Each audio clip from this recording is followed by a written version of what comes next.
आजच्या व्हिडिओमध्ये ही 3 टॉपिक्स तुमचे पूर्णचे पूर्ण कव्हर होणार आहेत. A notice is a short files of formal writing used to give information to group of people about an event, activity or important matter.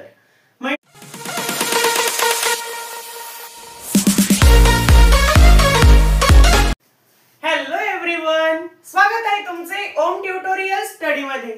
आज आपण शिकणार आहोत रायटिंग स्किल पार्ट 2. पार्ट 1 मध्ये आपण पॅराग्राफ रायटिंग आणि letter writing घेतली होती. तर आता आपण काय काय घेणार आहे, तर आजच्या व्हिडिओ मध्ये आपण कोणकोणते टॉपिक पाहणार आहे. तर नोटीस रायटिंग बघणार आहोत. सर्वात आधी नोटीस रायटिंग. अजून कोणती रायटिंग बघणार आहे, तर इझी रायटिंग बघणार आहे.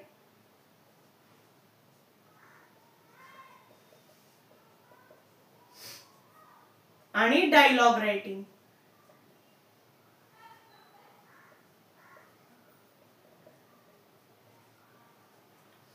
ज्यांना इंग्लिश बोलायचं असेल त्यांनी जर रायटिंग स्किल नाही शिकली तर इंग्लिश बोलता येणं शक्यच नाहीये. म्हणून इंग्लिश बोलता यायला आपल्याला रायटिंग स्किल शिकता आली पाहिजे म्हणजेच. आणि आजच्या व्हिडिओमध्ये ही 3 टॉपिक्स तुमचे पूर्णचे पूर्ण कव्हर होणार आहेत.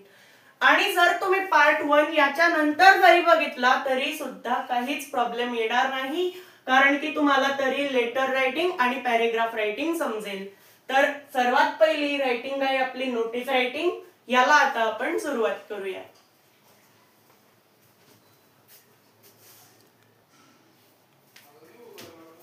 आता नोटीस रायटिंग म्हणजे काय?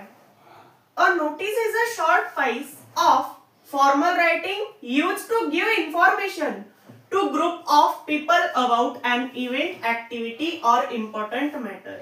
म्हणजेच आता काही ज्या महत्त्वाच्या गोष्टी असतील आपल्या ऑफिशियल लेटर, जसं की आपण फॉर्मल लेटर पाहिलं होतं. फॉर्मल लेटर म्हणजे काय? ऑफिशियल लेटर, जे की मुख्याध्यापकांना, शिक्षकांना यांना लिहिलं जातं. तशाच प्रकारची नोटीस असते, ती पण शिक्षकांना, ही पण ऑफिशियल मध्येच लिहावी लागते. फॉर्मल रायटिंग असते आणि याच्यात सगळी माहिती, महत्त्वाची माहिती यावी लागते. आणि नोटीस लिहिताना कधी महत्त्वाचा असतो बॉक्स. नोटीस लिहिताना कधी बॉक्स मध्येच लिहायची असते आणि जी पण महत्त्वाची गोष्ट असेल म्हणजे ती बॉक्स मध्येच येते. आणि सगळं काही हिडिंग म्हणजे मराठीतून शीर्षक. तर आता आपण एक नोटीस लिहून बघूया.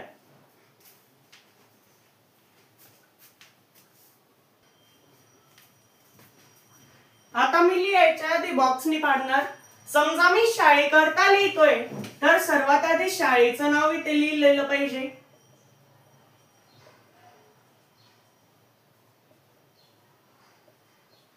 हे शाळेचं नाव आलं. आणि मग याच्या नंतर इथे ह्या बाजूला आपण लिहितो नोटीस. सर्व लेटर कॅपिटल हवे. नोटीस. मग आता याच्या नंतर आपल्याला लिहावी लागते डेट.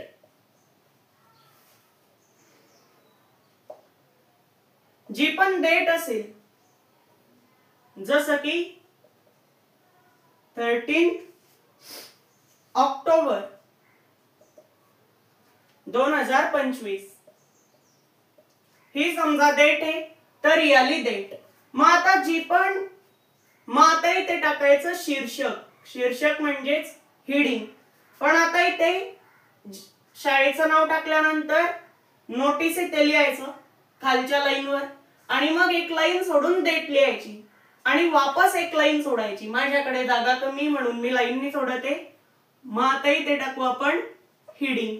मग आता याच्या नंतर आपल्याला काय करायचंय, जे पण आपलं टायटल आहे, शीर्षक आहे, ते आपण लिहू इथे. पण इथे 2 डॉट देऊन घ्यायचे आधी. मग आता इथे आपण लिहू टायटल्स, क्लीन लाईन्स, ड्राइंग. तुमचं जे पण टायटल असेल ते तुम्ही इथे लिहू शकता. मग आता खालच्या भागात आपल्याला जे पण बोलायचंय, ज्या पण महत्त्वाच्या गोष्टी सांगायच्या आहेत त्या आपण सांगतो इथे. एकदा मी लिहून दाखवतो तुम्हाला, म्हणजेच तुम्हाला समजेल.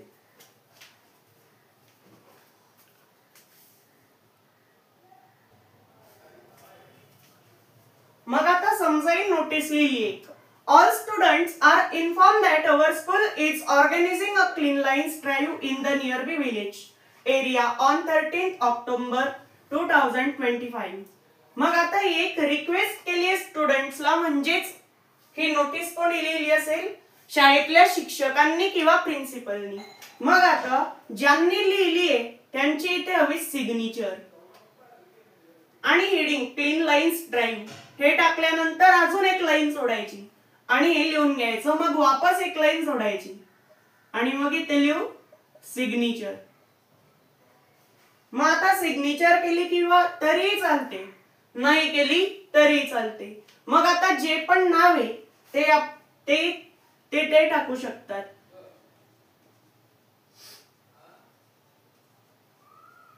मग आता हे झालं समजा नाव. मग आता कोणाला केलीये तर मुलांना रिक्वेस्ट केलीये, म्हणून त्याच्या खाली आपण लिहू हेड बॉय. एवढं क्लिअर झालं. पण आता नोटीसला हवा एक बॉक्स. नोटीस कधी बॉक्स मध्येच लिहिली जाते, म्हणून मी एक लहान बॉक्स बनवतो. हा काही मी स्केलनी पाडलेला, पण तुम्ही स्केलने पाडून घ्या. आणि नोटीस कधी बॉक्स मध्येच लिहिली जाते आणि हे तर आपल्याला लिहिताच येईल, फक्त हे पाठ करून ठेवायचंय आपल्याला हेडिंग पर्यंत. सर्वात आधी शाळेचं नाव, मग नोटीस मध्ये मग हेडिंग आणि खाली सिग्नेचर. ओके, नोटीस रायटिंग समजली. मग आता आपली पुढची रायटिंग आहे इझी रायटिंग. याला आता आपण सुरुवात करूया.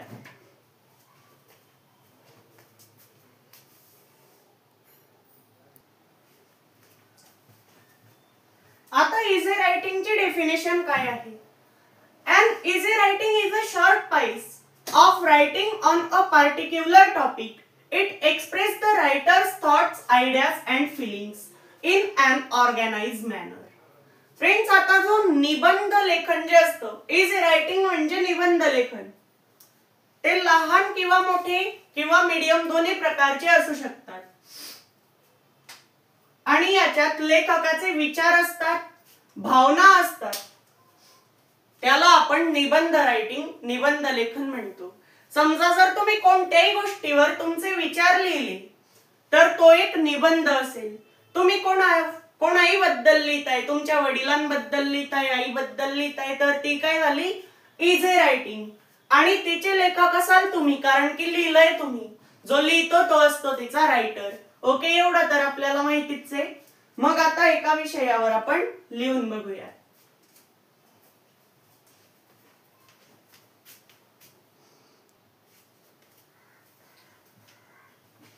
तर आता हा एक निबंध आहे समजा. मग आता याच्यात काय केलंय, सुरुवात एकाशी केलीये, my favourite tree is the mango tree. म्हणजेच आपण कशाबद्दल बोलणार आहे? पॅरेग्राफ रायटिंग सारखंच आहे एका प्रकारे. आपण कशाबद्दल बोलणार आहे हे पहिले वरती क्लिअर करून घेऊ. मग त्याच्यानंतर माझं आवडतं झाड मँगोचं झाड आहे. मग it is a tall and shady tree. मग आता हे उंच असतं आणि आपल्याला काय देतं तर सावली देतं. अशा प्रकारे आपण इझी रायटिंग करू शकतो. म्हणजेच एक विचार मांडत आपण, म्हणजेच इथून सेंटेन्स सुरू झाला इथे संपला, असे एक सेंटेन्स देत आपण 10-12 सेंटेन्स हे करू शकतो. आणि शेवटची लाईन अशा प्रकारे पाहिजे, जसं की we should protect and grow more trees. म्हणजेच आता इथे काय झालेलं आहे, इथे काय केलेलं आहे आपण, जी शेवटची लाईन आहे, आपलं बोलणं संपलं हे डायरेक्ट आपल्याला दिसतंय ह्या शेवटच्या लाईननी. म्हणजेच बोलणं झालं हे आपल्याला कळतंय. कारण की ते काय म्हणलंय, झाडाचे रक्षण करावे व अनेक झाडं लावावीत. We should protect and grow more trees. म्हणजेच निबंध संपला हे आपल्याला दिसतंय. नाही तर खाली काही मुलं, बरेच मुलं लिहितात की आता निबंध संपला, असं लिहावं नाही लागत. फक्त शेवटी असं दिसलं पाहिजे, वाचल्यावरच कळलं पाहिजे की आता निबंध संपलेला आहे. तर आता इझी रायटिंग आपल्याला समजलेली आहे. तर आता आपण डायलॉग रायटिंगला सुरुवात करूया.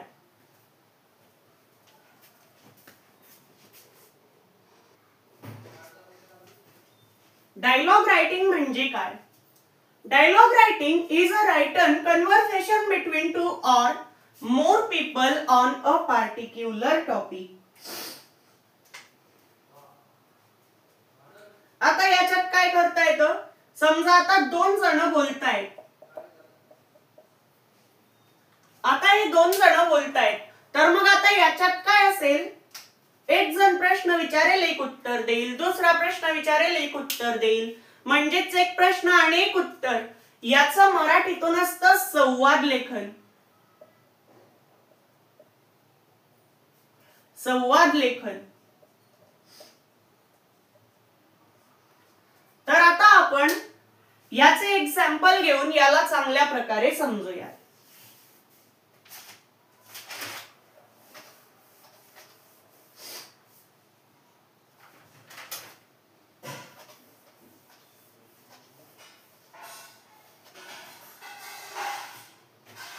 आता एक नाव घेतलं समजा, तुम्ही ए बी सुद्धा देऊ शकता. ए बी दोन्हींचा संवाद तयार करू शकता किंवा काही पण नाव घेऊ शकता. मी नाव घेतो राम आणि श्याम. आता राम म्हणाला,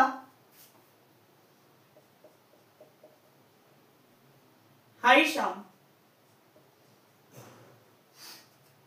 पहिल्यांदा जर भेटताय तर ते कशापासून सुरुवात करतील? व्हॉट इज युअर नेम याच्यापासून ते सुरुवात करतील. पण आता जर ते भेटलेले आहेत, ते पहिल्यापासून मित्र आहेत, तर ते पहिले नाव विचारतील का? तर सरळ बोलायला सुरुवात करतील. मग आता समजा हा विचारतोय, तुझा होमवर्क कंप्लीट झाला का? Did you finish homework? Finish homework.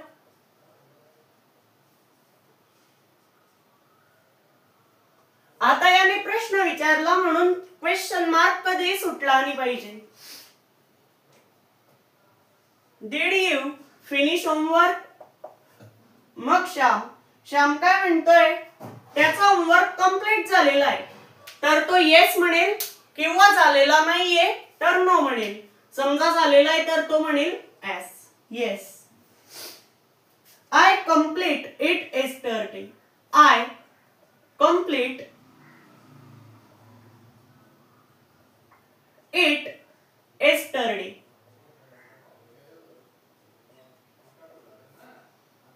म्हणजेच मी माझा होमवर्क yesterday-लाच काय केलाय?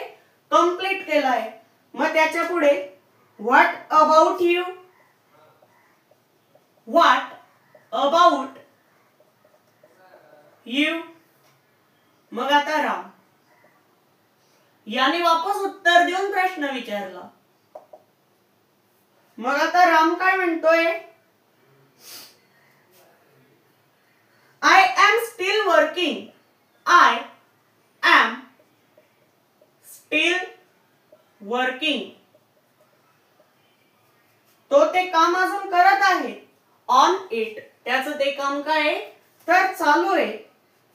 The maths problem. The maths त्याला गणिताचे प्रॉब्लेम येत आहेत. Problems are difficult. Problems are difficult.